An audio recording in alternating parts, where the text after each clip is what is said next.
The Department of Justice is announcing a global resolution of our criminal and civil investigations into the opioid manufacturer Purdue Pharma. A historic resolution to a historic case. Purdue Pharma has agreed to plead guilty for its role in creating the opioid crisis in the U.S. It will close down the company and pay $8.3 billion in fines, past profits, and civil liabilities. A separate deal was also reached with the company's former owners, the Sackler family. They'll make an immediate payment of $225 million to the government. These are all examples of the department's unwavering commitment to turn the tide of the opioid crisis that's ravaged the country. Today's announcement focuses on the problems from wrongful activities in the prescription opioids realm, so let me note that our efforts there appear to be making a difference. Purdue is accused of paying doctors to overprescribe addictive painkillers, including the powerful drug OxyContin. The opioid crisis is alleged to have cost the American economy $2.15 trillion, according to a court filing jointly made in August by nearly every U.S. state and territory. We have tried to keep up with the tragedy in the United States with opioid addiction and the far-reaching consequences to just about every area of life you can imagine. Certainly medical care, but crime, police forces trying to deal with it, foster care dealing with it, neonatal units dealing with it, rehab centers, and those types of caregivers. So it's been a very long road, and the problem just gets bigger.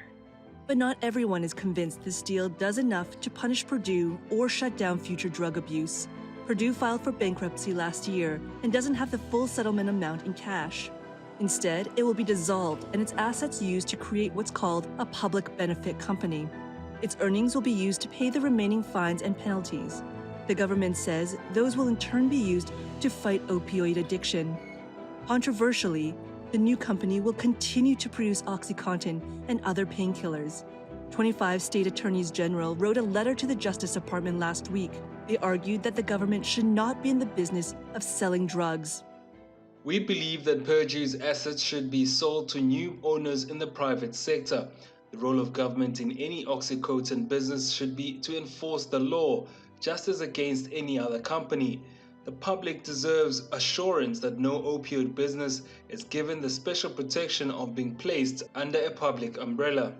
Last week, drug giant Johnson & Johnson said it would pay $5 billion as part of another opioid settlement.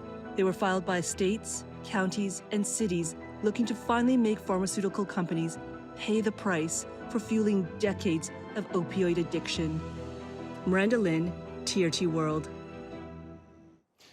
Michael S. Vigil is the former Chief of International Operations at the U.S. Drug Enforcement Administration. He joins us now from Albuquerque in New Mexico. Welcome to the program. Now, you've been following this case very closely over the years. Now, we have this settlement with the U.S. Justice Department worth more than $8 billion.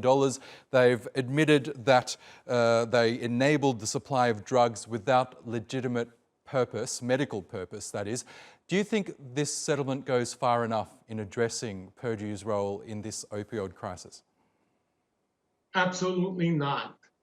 The issue with Purdue Pharma is that they were complicit in a criminal conspiracy that has killed thousands of citizens here in the United States.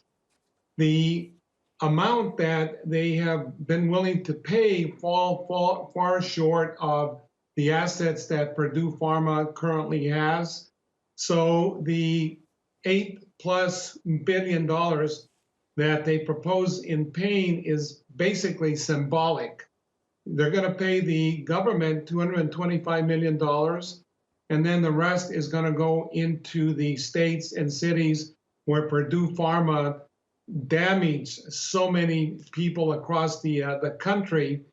But even so, the amount that they would end up paying is nothing more than a fraction of the amount of money that federal, state, and local governments have had to pay to deal with the pandemic created by by Purdue Pharma.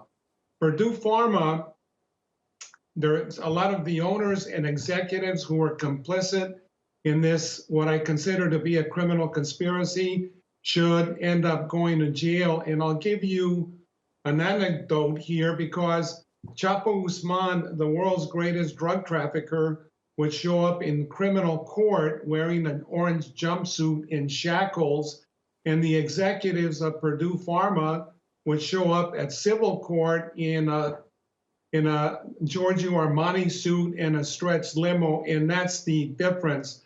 So what the U.S. Department of Justice is doing here is nothing more than an illusion. It's a mirage, and they have not held Purdue Pharma to account for all of their crimes. And Purdue Pharma executives have already drained the company of billions of dollars.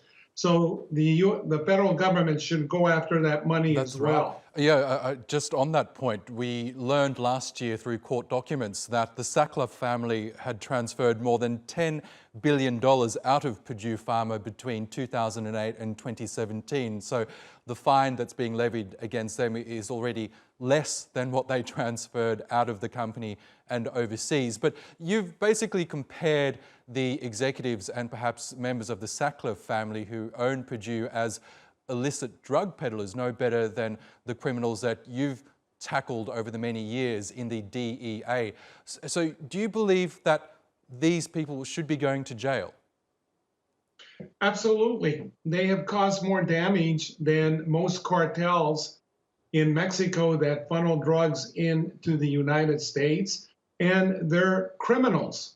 They're criminals. They're not executives. These individuals were complicit in creating the opioid epidemic that we've had here in the United States, and they have not been held accountable. They pay civil fines, and they have kept doing the same thing for many, many years, knowing full well that they were poisoning the youth in the United States, and then also killing people just like any criminal organization, much more so. Yes. Now, as part of the agreement as well, the company will be shut down as Purdue Pharma, but the government will transform it into a public trust company. Now, the details of this are still unclear, but presumably it will still continue to make drugs, perhaps continue to make OxyContin, but for the public benefit. Do you think this is a good outcome? I don't think this is a good outcome because, Purdue Pharma was a criminal organization, and then now for that company to be run publicly, I think goes against the grain of the rule of law. And I think that, Purdue Pharma should be closed down or maybe given to someone in the private sector to run, but I don't think that it should be run by the government. Okay, Michael S. Vigil, formerly with the US Drug Enforcement Administration, thank you again for sharing with us your views on the program.